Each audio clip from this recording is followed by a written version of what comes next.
I'll be perfectly honest with you. I came up here tonight to work on one joke and one joke only.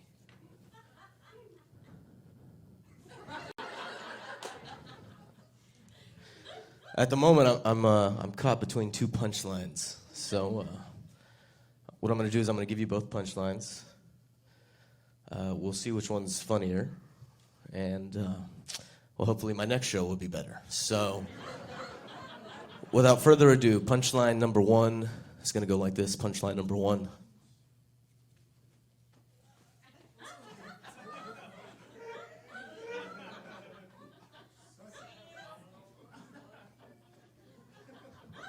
All right, that's punchline number one.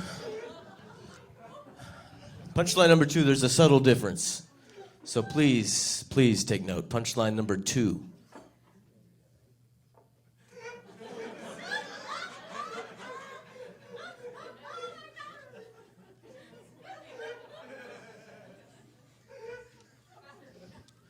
So, by round of applause, who here likes punchline number one? Okay. Who likes punchline number two? All right. Got a highbrow crowd tonight.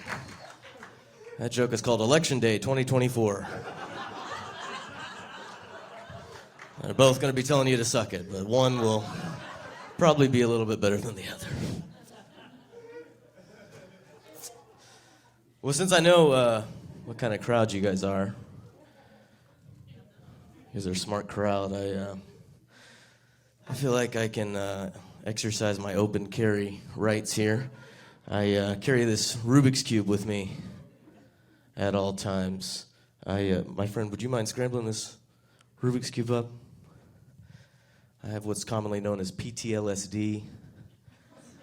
I had a pretty bad acid trip last Christmas, so... You're done already? Let's do it, baby.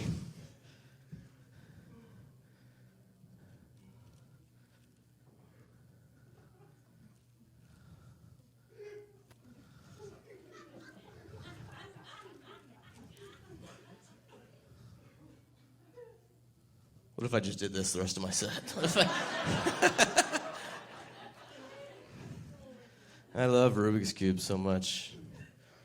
I really love Rubik's Cubes. People always ask like how I can do Rubik's Cubes. And I'm a kid from the 90s, so I tell them the same thing every time. Okay, all glory goes to my mom, really, for refusing to vaccinate me. So...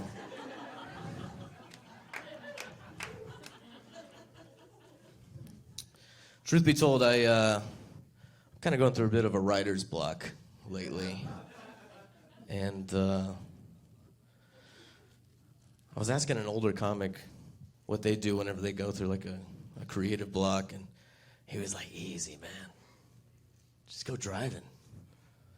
You know, just get in your car, drive around the city. That'll open that left brain right up. I said, I'm pretty sure that only worked for JFK.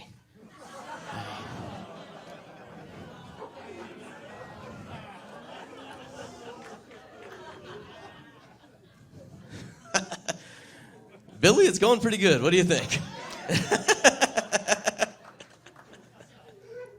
I'm never going to be able to finish this in time. It would help if I wasn't colorblind.